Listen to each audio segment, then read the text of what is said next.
Buenas noches, damas y caballeros. Bienvenidos a otro encuentro especial. Antes de comenzar, quiero saber quiénes me acompañan hoy. Comenten desde dónde están viendo y qué hora es por allá. Bueno, vayamos con el primer relato.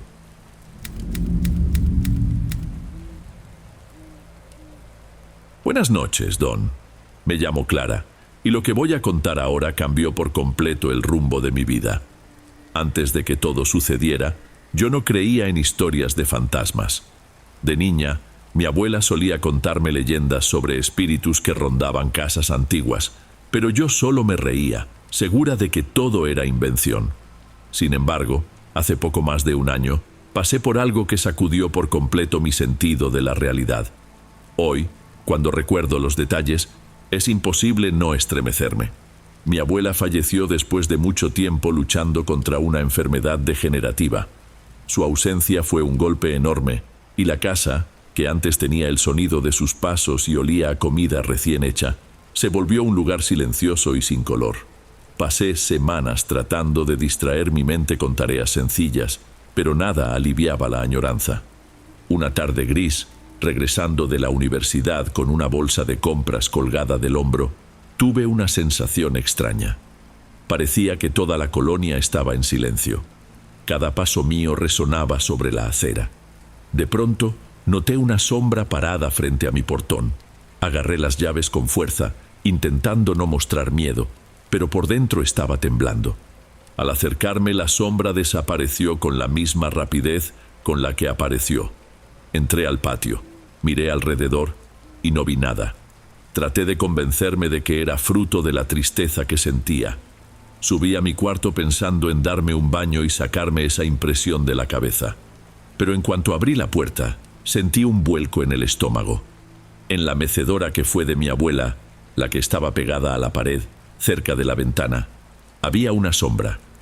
Parpadeé para asegurarme de que no fuera un reflejo, y vi cómo esa sombra se deshacía lentamente, como si fuera humo. ¿Abuela?, murmuré con la voz atrapada. No hubo respuesta, pero un perfume a lavanda inundó la habitación. Era exactamente lo que ella usaba en los saquitos del armario, diciendo que traía tranquilidad. Si aquello fuera un delirio, jamás había tenido uno tan real. Me quedé parada unos minutos mirando el punto donde estuvo la sombra, con el corazón latiendo fuera de ritmo, segura de que me desmayaría en cualquier momento. Al día siguiente les conté todo a mis dos mejores amigos, Cayo y Luana. Somos amigos desde la escuela, casi como una familia. Cayo es el más escéptico, del tipo que ama los documentales científicos. Luana, en cambio, percibe las cosas de un modo más profundo. Dice que siente la energía de los lugares y de las personas. Cuando terminé de contar lo del bulto y el perfume, pensé que se burlarían de mí. Pero Luana se estremeció, y Cayo, aunque dudaba, mostró curiosidad. ¿No crees que pudo haber sido solo nostalgia?, preguntó él rascándose la incipiente barba. A veces uno ve lo que más desea. Podría ser, contesté sin mucha certeza, pero fue tan fuerte. Era su mecedora, y parecía que ella estaba ahí, como antes de enfermarse. Luana se puso seria, como si intentara percibir alguna presencia en el aire.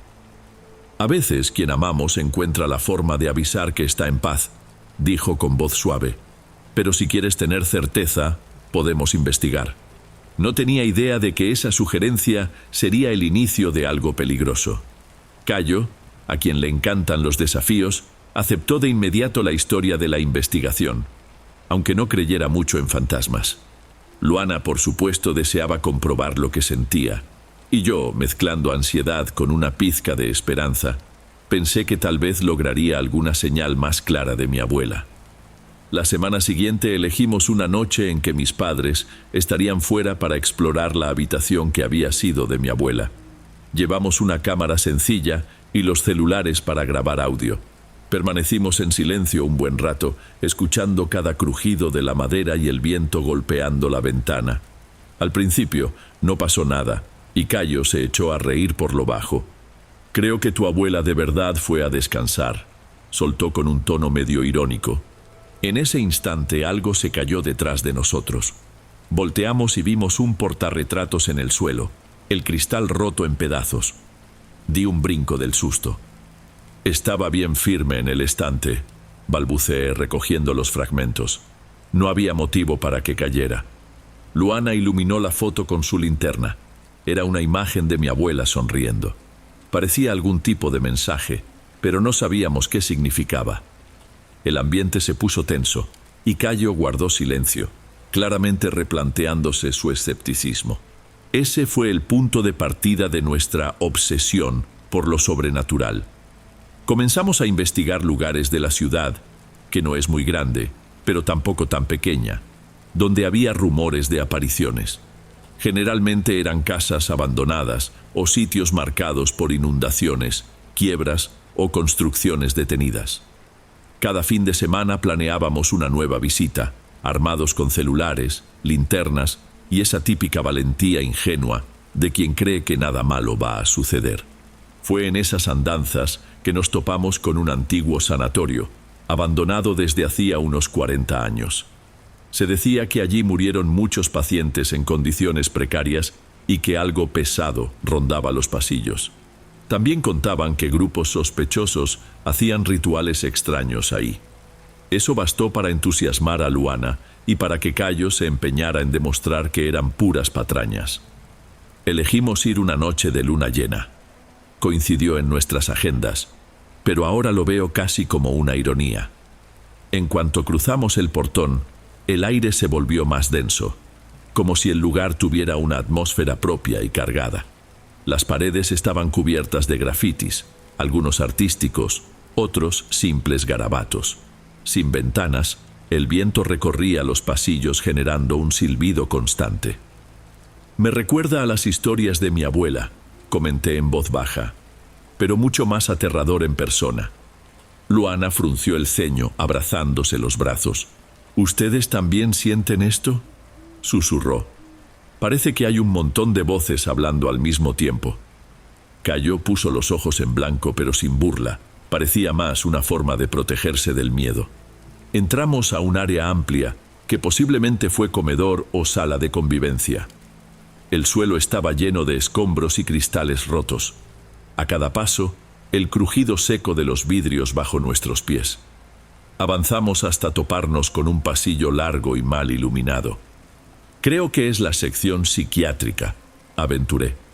Vamos a ver, dijo Cayo encendiendo la linterna más grande. Solo tengan cuidado de no caer en agujeros o algo así. De verdad parecía un corredor infinito, con puertas de hierro oxidado a ambos lados. En cierto punto, vimos una puerta entreabierta con 3 rasguños verticales en la superficie. Luana se detuvo frente a ella. ¿Están viendo esto?, señaló las marcas. La herrumbre dominaba casi todo, pero esos rasguños parecían recientes. No se podía saber si fueron hechos con un objeto, un animal o algo peor. Entramos de todos modos, con el corazón a punto de salirse del pecho. La habitación era pequeña y sofocante. En una esquina había una especie de altar improvisado sobre una piedra sucia de hollín. Tenía velas consumidas, manchas oscuras, tal vez cera, tal vez otra cosa, y unos dibujos con gis. La sensación era que nos encontrábamos ante algo que no deberíamos ni haber visto. «Esto no es un juego», dijo Luana con la voz temblorosa. «¿Otra vez con eso de los rituales?» Cayo intentó disimular su nerviosismo, pero sonó más agudo de lo normal. Me acerqué decidida a filmar con el celular. Cuando me incliné para grabar, sentí un soplo helado casi rozando mis labios. Di un salto hacia atrás. ¿Hay alguna corriente de aire aquí?, pregunté, todavía con el corazón acelerado. «No sentí nada», respondió Cayo mirando alrededor. De repente el altar se movió unos centímetros muy despacio, como si alguien lo estuviera empujando. Luana soltó un gemido y se aferró a mi brazo.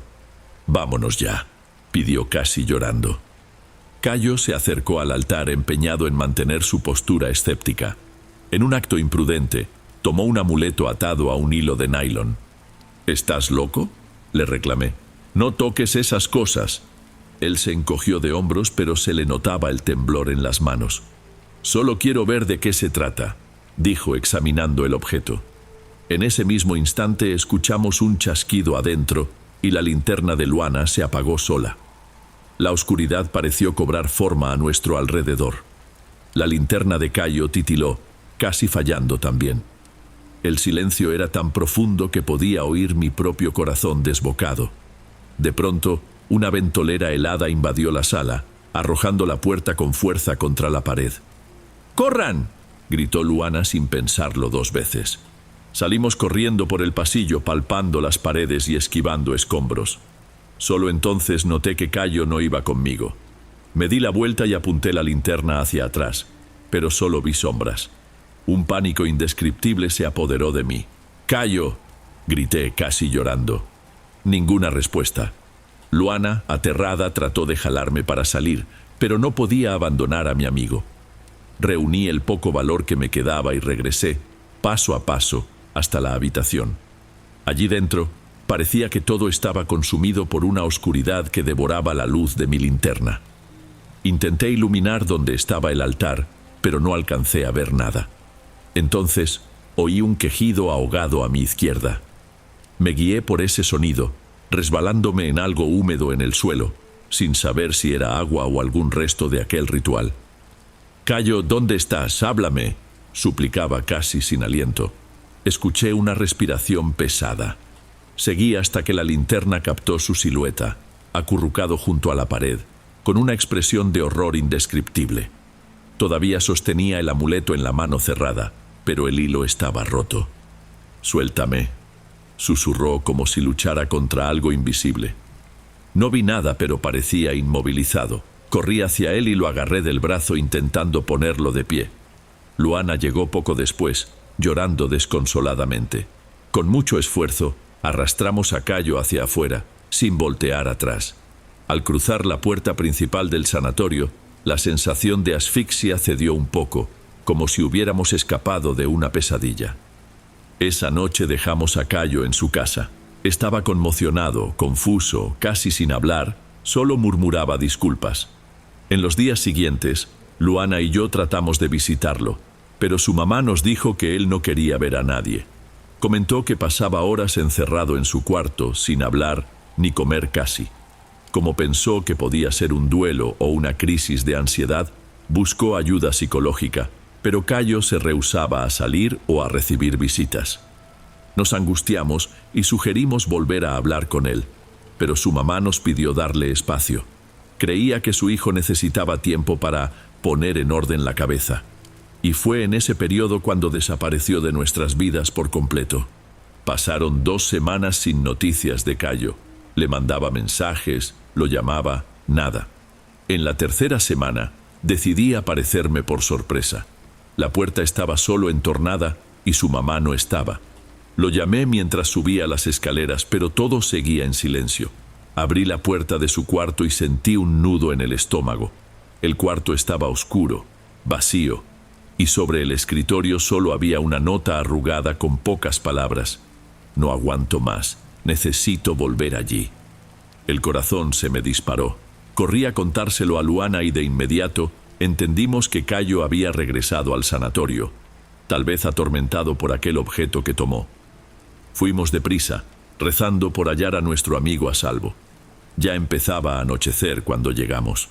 El viento fuerte sacudía las plantas altas alrededor del edificio, que lucía aún más siniestro. Entramos llamando a Cayo, sin titubear. Cada pared devolvía nuestro eco de manera escalofriante. Fuimos directo a la sala del altar. La puerta estaba de par en par y los rasguños parecían más profundos, como si alguien los hubiera agrandado. Adentro, el altar estaba volteado.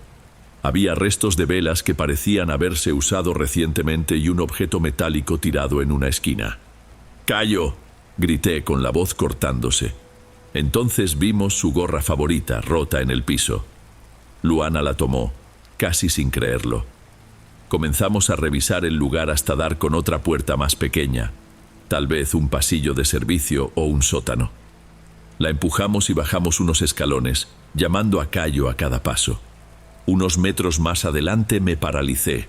Ahí estaba Cayo, tirado en un rincón húmedo, la ropa sucia, los ojos abiertos en una expresión de terror imposible de describir. Toqué su pulso, pero no sentí nada. Luana empezó a llorar desesperada. No había señas de violencia ni heridas visibles. Parecía que su cuerpo simplemente se detuvo. Recuerdo que solté la linterna, temblando como nunca. Llamamos a emergencias, pero era demasiado tarde. Las autoridades no encontraron explicación. No había señales de agresión, suicidio, ni pistas sobre la causa de su muerte. Su cuerpo simplemente parecía haber renunciado. Los forenses no llegaron a ninguna conclusión. Luana y yo fuimos interrogadas, pero no teníamos mucho que decir. Al final, nos dejaron ir para lidiar con el duelo y el dolor, que hasta hoy no se han desvanecido del todo. No puedo estar en un lugar oscuro sin recordar esa noche. A veces, me sorprendo reviviendo la expresión de pavor en el rostro de Cayo. Con el tiempo, me mudé de colonia y de casa, pero el olor a lavanda aún me trae el recuerdo de mi abuela y, de cierto modo, me calma. En cambio, el silencio, ese silencio que parece anunciar algo, me persigue en mis pesadillas. No sé si lo que vivimos fue realmente algo sobrenatural o un trágico accidente. Pero, si pudiera volver atrás, no habría ignorado la advertencia de Luana de dejar en paz aquel altar. El precio por intentar probar que existe algo más allá de lo que vemos fue demasiado alto. Cayo perdió la vida y nosotras perdimos la paz. A veces pienso que la aparición de mi abuela fue una señal. Tal vez trataba de prevenirme del peligro de abrir puertas para las cuales no estábamos preparados. O quizá solo era su forma de despedirse, un mensaje que no quise o no supe escuchar. De cualquier modo, cuando me preguntan si creo en fantasmas, dudo. Recuerdo la sombra en la mecedora, los arañazos en la puerta, el terror en el rostro de mi amigo. Y prefiero dejar la respuesta en la incertidumbre, porque hay preguntas que pueden ser peligrosas. A veces es mejor dejar lo desconocido donde está, lejos de miradas curiosas. Antes de pasar al siguiente relato, asegúrate de estar suscrito al canal y de haber activado la campanita para recibir las próximas historias. Aprecio mucho tu compañía y tu apoyo hace toda la diferencia. Bueno, sigamos.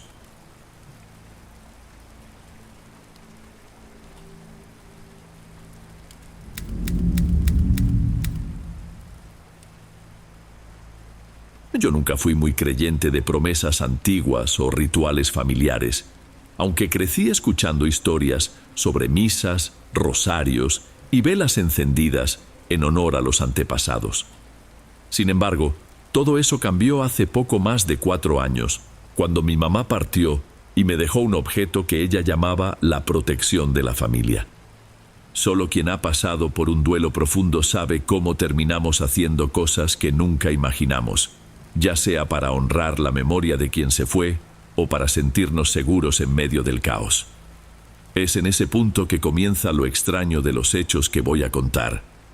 Mi mamá, que se llamaba Rosana, falleció a los 87 años.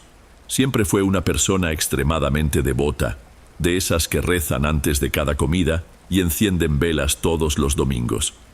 Recuerdo que, desde niña, la observaba manejar un rosario diferente a cualquier otro que hubiera visto. Las cuentas grandes eran blanquecinas, con pequeños relieves que parecían escamas, y las cuentas más pequeñas estaban hechas de una madera tan oscura que reflejaba la luz en algunos puntos. El crucifijo, de metal opaco, se veía antiguo y llevaba marcas de desgaste que lo hacían aún más intrigante.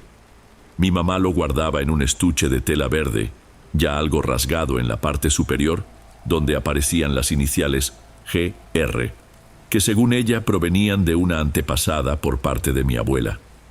Por alguna razón que entonces desconocía, mi mamá tenía una disciplina estricta con el horario de rezar. Siempre a las 8 de la noche, sin falta, la veíamos susurrando oraciones en la sala o en su cuarto con la puerta entreabierta. Si estábamos en algún evento o de viaje, ella buscaba la forma de apartarse y cumplir el ritual. Con el tiempo, nos acostumbramos y ni lo cuestionábamos mucho. Era algo tan repetitivo que se había vuelto parte de la rutina. Yo, en lo personal, lo consideraba un exceso, pero prefería no discutir. Cuando llegó el momento en que cayó seriamente enferma, yo ya me había hecho cargo de la casa donde vivíamos. Mis dos hermanos mayores, Juan e Iván, se habían mudado a distintas ciudades, así que el cuidado final de mi mamá recayó en mí. A veces ella sufría crisis respiratorias fuertes y pasaba las noches sin dormir. Otras veces parecía perfectamente lúcida, aunque demasiado cansada para levantarse de la cama. A pesar de ello, jamás dejaba de rezar a las 8, aunque fuera en la cama, con la voz casi apagada. Y en cada rezo sentía un olor a hierbas quemadas, como si alguien estuviera sahumando la casa. Le pregunté algunas veces si usaba incienso, pero ella solo sonreía y cambiaba de tema.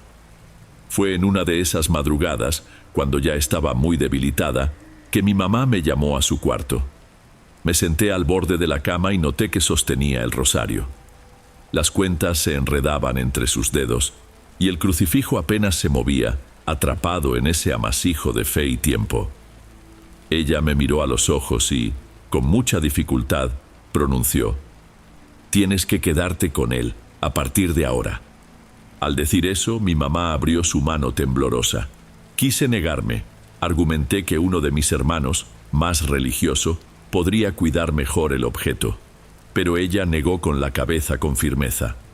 «Tú prometiste que estarías a mi lado», susurró, con voz entrecortada. «Y este rosario debe quedarse con la persona que estuvo hasta el final». Era cierto, de algún modo. Yo la había cuidado hasta cuando los demás parientes se alejaron. Se hizo difícil rechazarlo. Tomé el rosario con cuidado y noté que las cuentas blanquecinas, aunque parecían desgastadas por el tiempo, tenían un brillo peculiar.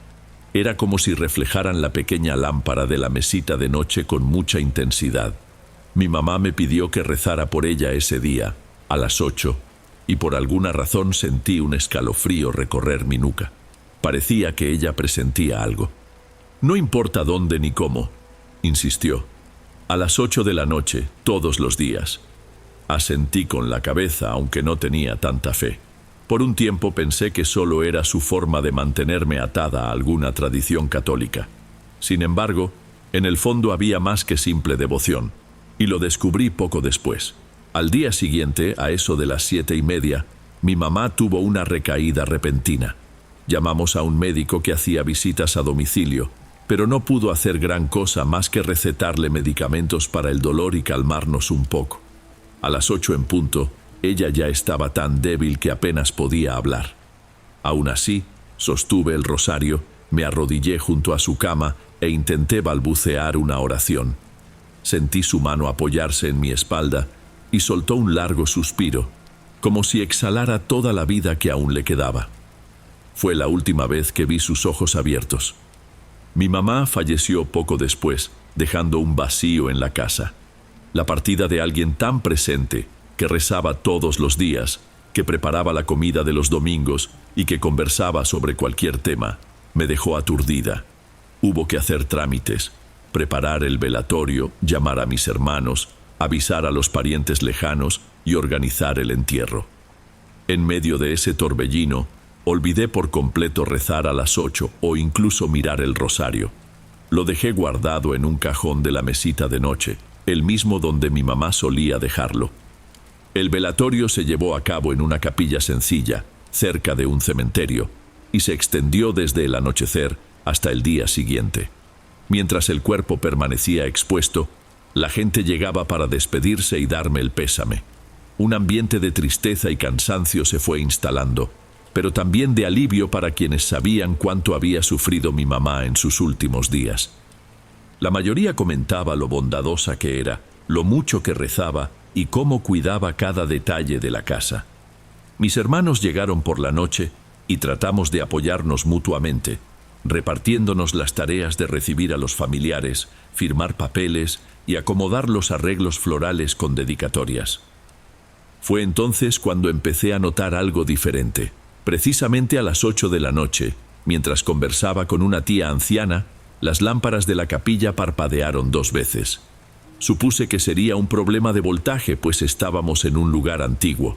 Sin embargo, me llamó la atención otra cosa. Percibí un leve olor a hierbas quemadas, parecido al que sentía en el cuarto de mi mamá. Me alejé un poco para ver si no era un incienso olvidado en algún rincón, pero no encontré nada. ¿Sientes ese olor?, le pregunté a una prima que estaba a mi lado. ¿Olor a qué?, respondió mirando alrededor. Como hierbas quemándose. Ella negó con la cabeza diciendo que no percibía nada. Preferí no insistir, porque la mayoría estaba más preocupada en darnos apoyo que en analizar olores sospechosos. Resolví creer que mi mente me jugaba una mala pasada, quizá por la falta de sueño y la tensión acumulada. Con el paso de las horas, la temperatura dentro de la capilla comenzó a descender. No era invierno, pero aquella noche se volvió sorprendentemente fría. Mis hermanos se quejaron de que hacía demasiado frío y preguntaron a los empleados si habían encendido el aire acondicionado. Les respondieron que el sistema estaba desactivado y que, de hecho, llevaba semanas averiado. Aún así, la sensación helada continuó, y algunos tuvieron que buscar chamarras en sus autos o improvisar abrigo con sus rebozos. Cerca de las 11 de la noche, la capilla se quedó casi vacía. Solo quedábamos mis hermanos, algunos primos y yo. Conversamos sobre la hora del entierro, que sería a la mañana siguiente, y hablamos de tomar un café de madrugada para quienes quisieran quedarse. Fue entonces cuando mi hermano Iván sacó a relucir un tema que me incomodó. «Tú te quedaste con aquel rosario, ¿verdad?», preguntó recargándose en un banco de madera. «Sí», contesté sin mucho ánimo. Mamá insistió en que debía quedármelo. Juan, el otro hermano, añadió: «Ella siempre decía que ese rosario era importante, que protegía a la familia de algo malo». ¿Recuerdas que la abuela contaba esas historias? Asentí, insegura. Recordaba vagamente cómo mi abuela decía que ciertas promesas no podían romperse, so pena de atraer desgracias. Para mí, todo era superstición, charlas que se repetían en las comidas familiares. Aún así, oírlo en un ambiente tan extraño me dejó un nudo en la garganta. La noche pasó con lentitud. En cierto momento, entre las 2 y 3 de la mañana, tuve que ir al baño de la capilla, ubicado en un pasillo angosto y mal iluminado. Mientras me lavaba el rostro en el lavabo, oí un susurro de oración. Sonaba como la voz de mi mamá repitiendo algo parecido a «Perdónanos, Señor». Me detuve en seco, con el corazón a punto de salirse del pecho. Abrí la puerta de golpe y miré el pasillo vacío. Ni un alma allí. Me dolía la cabeza y me pregunté si estaba entrando en estado de shock. Regresé junto al ataúd, todavía temblando. Mis hermanos dormían en sillas incómodas, y unos pocos parientes charlaban en voz baja al otro lado del salón. Nadie parecía haber escuchado el susurro. Me recosté en un banco e intenté tranquilizarme, pero dormir fue imposible. Me quedé mirando el rostro pálido de mi mamá y recordando todo lo que había pasado. De vez en cuando, juraba sentir de nuevo aquel olor a hierbas quemadas a mi alrededor, pero no veía de dónde provenía. A la mañana siguiente llevamos el cuerpo al cementerio. Durante la despedida final, alguien propuso rezar un Padre Nuestro. Fue entonces cuando me acordé del rosario. Sentí un vuelco en el estómago por no haber rezado la noche anterior. Había estado tan ocupada con los preparativos que sencillamente se me olvidó. Mientras todos cerraban los ojos, intenté fingir que murmuraba algo, pero mis manos temblaban al pensar que, de algún modo, mi mamá podría estar reprochándome una promesa incumplida. ¿O era solo culpa mía? El entierro se desarrolló con relativa calma, aunque fue doloroso. Al terminar, acordamos reunirnos en la casa donde vivía con mi mamá, para un momento de recuerdos y oraciones. Al fin y al cabo, algunos parientes más tradicionales querían hacer una especie de novena en su honor. Yo no tenía mucha experiencia organizando nada similar, pero acepté porque sabía que eso le hubiera gustado a ella. Llegué a la casa alrededor de las 2 de la tarde, agotada. Ese día, la casa parecía más grande y silenciosa, como si todos los sonidos estuvieran amortiguados. Cada rincón me recordaba a mi madre, especialmente el sillón donde solía rezar. De pronto, noté que la puerta de su cuarto estaba entreabierta. Un escalofrío me recorrió al recordar nuestra última conversación allí. Al entrar, lo encontré casi todo intacto. La sábana en la cama, la pequeña mesita de noche con algunos medicamentos, un vaso de agua a medio beber. Abrí el cajón donde guardé el rosario y lo tomé, contemplando largo rato sus cuentas grandes y blanquecinas. Tuve la clara impresión de que lucían aún más claras, casi brillantes en la penumbra del cuarto. Suspiré, intentando poner en orden mis ideas, y me metí a bañar antes de hacer cualquier otra cosa. El día pasó rápido. Recibí visitas de tíos, primos y algunos amigos de la familia. Todos traían comida preparada, flores y mensajes de consuelo. Cuando me di cuenta, ya eran cerca de las 7:30. Mi hermano Iván llegó y me ayudó a acomodar sillas en la sala para la oración de las 8, que estaría a cargo de doña Marta, una vecina con mucha experiencia en rezos y letanías. Ella me saludó, diciendo que le tenía gran afecto a mi mamá y que con gusto ayudaría en esa primera noche de oración. Las manecillas del reloj marcaron las 8 de la noche. Doña Marta llamó a todos para sentarse y yo tomé el rosario, algo incómoda. Me sentía fuera de lugar porque no estaba acostumbrada a rezar en voz alta. Pero la idea de cumplir la última voluntad de mi mamá me dio valor para ponerme de pie junto a doña Marta. Iniciamos con el Padre Nuestro, seguimos con el Ave María y después ella me pidió que dirigiera una parte de la oración. Hice lo que pude. Mis dedos se deslizaban por las cuentas y casi sentí un escalofrío cuando toqué las cuentas blanquecinas. Era como tocar algo helado y, a la vez, palpitante. Mantuve la compostura. Al finalizar, doña Marta pronunció unas palabras bonitas sobre la fe y la familia. Casi todos parecían aliviados, como si esa pequeña ceremonia bastara para que el ambiente se sintiera más ligero. Alrededor de las 9 de la noche, la mayoría se fue, excepto mis hermanos, que decidieron pasar la noche allí. Conversamos sobre cómo repartir los gastos de la casa y qué hacer con algunas pertenencias de mi mamá. En un momento dado, Juan me dirigió una mirada seria y preguntó en voz baja: ¿sabes realmente de dónde salió ese rosario? Negué con la cabeza, confundida. Nuestra abuela contaba que fue elaborado con parte de los huesos de una antepasada lejana. No sé hasta qué punto sea verdad o exageración, pero había quienes decían que ese sacrificio fue una forma de asegurar prosperidad a la familia. Es una historia macabra, claro.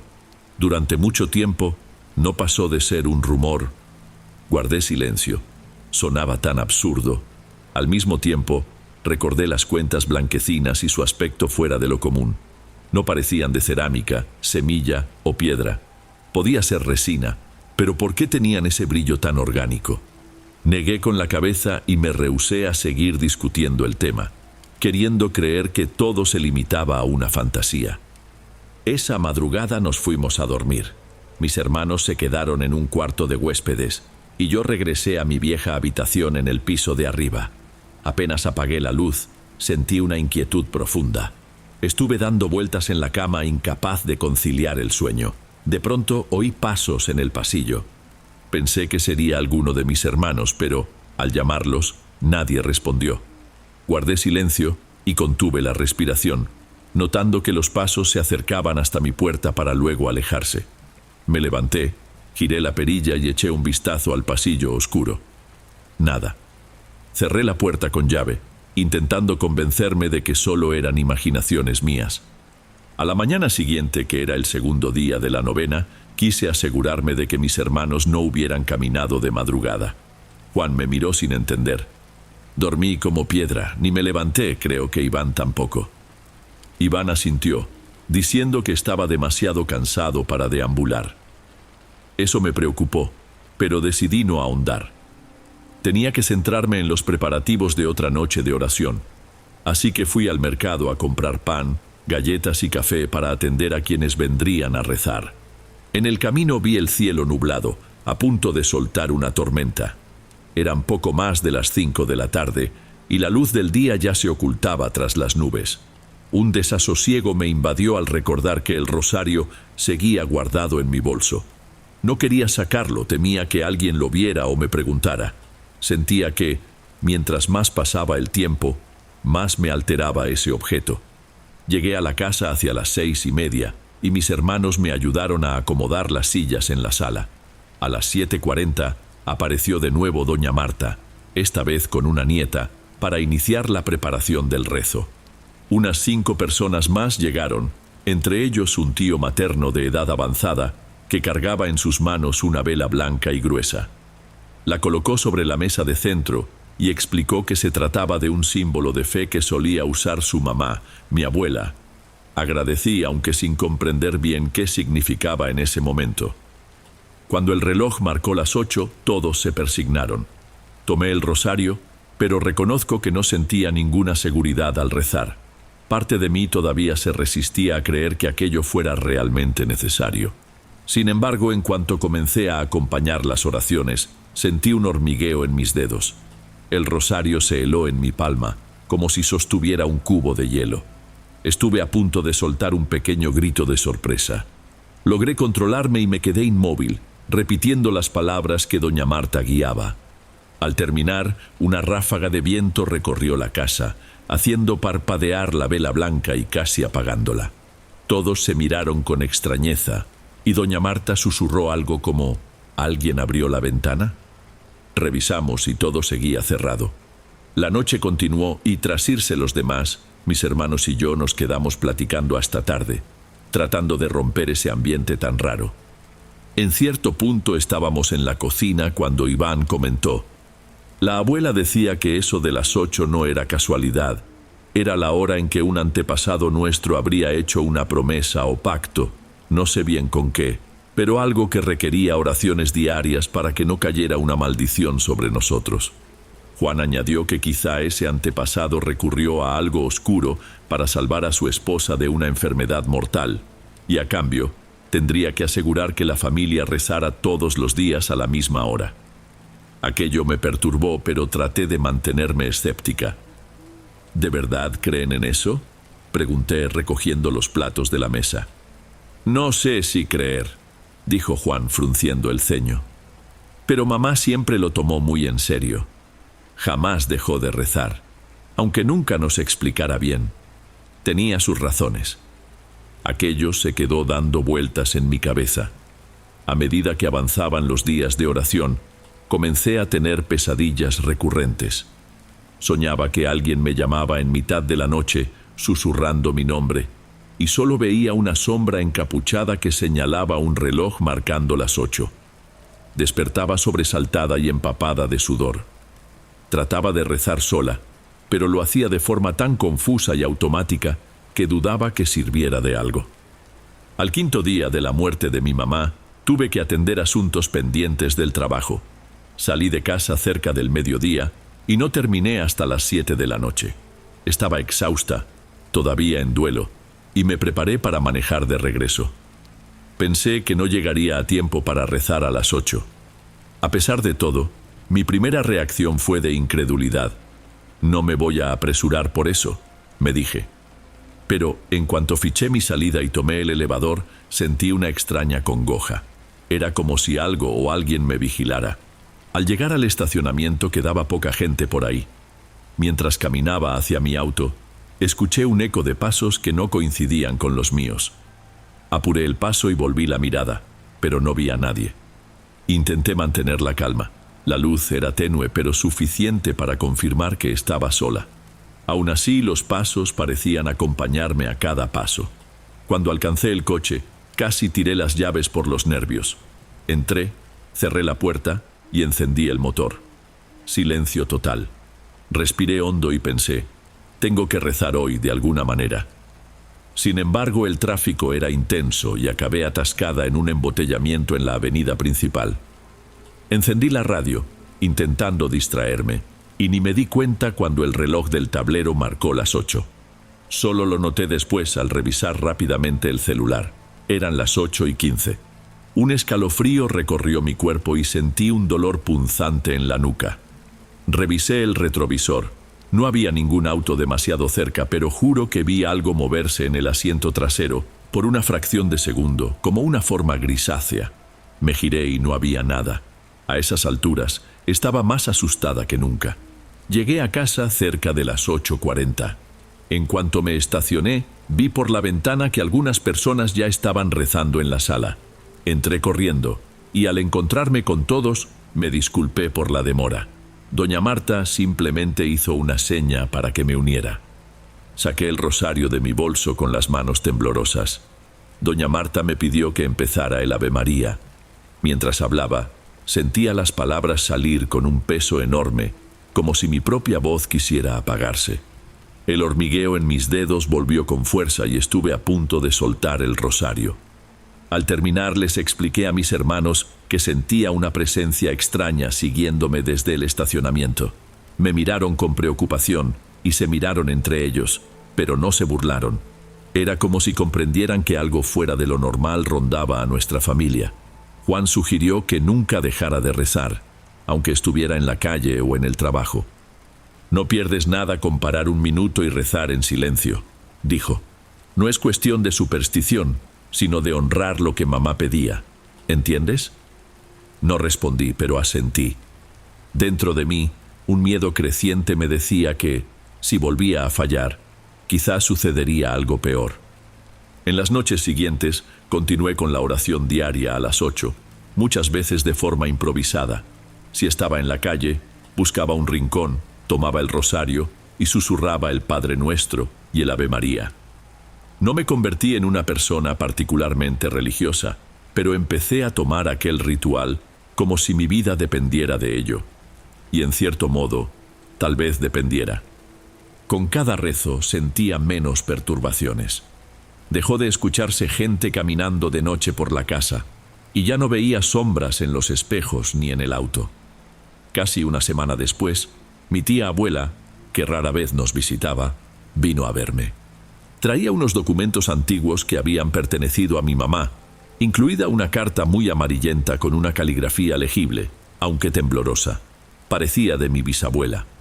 Leí el fragmento que hablaba de una promesa hecha a cierta entidad cuyo nombre no se distinguía, pero que cobraría un alto precio si alguien de la familia rompía el compromiso diario de oraciones. Al terminar la lectura miré a mi tía abuela, que solo se encogió de hombros con resignación. «Por eso tu mamá jamás dejó de rezar.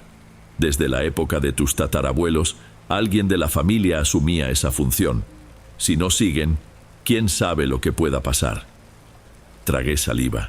El texto de la carta era vago, pero dejaba claro que el rosario era una de las garantías materiales de esa promesa, como si hiciera falta usar esas cuentas, elaboradas con un material tan macabro como simbólico, para ahuyentar la desgracia.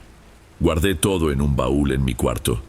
Con el paso de los días terminamos la novena, y la gente se fue dispersando. Mis hermanos volvieron a sus rutinas, pero antes de irse me recordaron que mantuviera el compromiso. Incluso doña Marta, quien siguió haciendo rezos en otras casas, me dio un consejo. «Si tú tienes el rosario, no lo dejes. Rezar no hace daño a nadie». Y así, de manera irónica, me convertí en la guardiana de un hábito que antes me parecía una tontería. Hoy, después de más de 4 años desde que mi mamá se fue, todavía rezo a las 8 de la noche. A veces, cuando estoy en una fiesta o en una reunión de trabajo y veo que no podré retirarme a tiempo, simplemente aprieto el rosario en el bolsillo, cierro los ojos y rezo mentalmente. No sé si eso me protege de alguna entidad o de una maldición, o si solo es la herencia emocional que cargo, pero no me atrevo a dejarlo. Lo más extraño es que, aun cumpliendo el ritual, de vez en cuando percibo ese olor a hierbas quemadas, como el que sentía en el cuarto de mi mamá y en la capilla del velatorio. En esos momentos, pienso que quizá ella anda cerca, cerciorándose de que sigo haciendo lo que prometí. Aunque no me guste pensar en pactos demoníacos o fuerzas desconocidas, me aferro a la idea de que, si ella rezó todos esos años, sería por un buen motivo.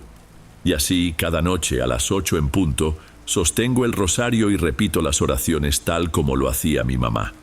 Si me preguntan en qué creo, no sabría dar una respuesta exacta, pero puedo afirmar que, desde entonces, nada verdaderamente terrible nos ha ocurrido a mis hermanos ni a mí. Si existe alguna maldición acechando a nuestra familia, aún no ha encontrado la forma de manifestarse. Tal vez sea fe, tal vez sea miedo, pero al final de todo, sigo rezando. Bueno, amigos, estos fueron los relatos de hoy. Espero de corazón que les hayan gustado. Subo nuevos videos todos los días y me dará mucho gusto verlos en los próximos. Ahora en la pantalla les dejo otros 2 buenos videos que seguro les encantarán. Un abrazo de Dom y nos vemos por allá.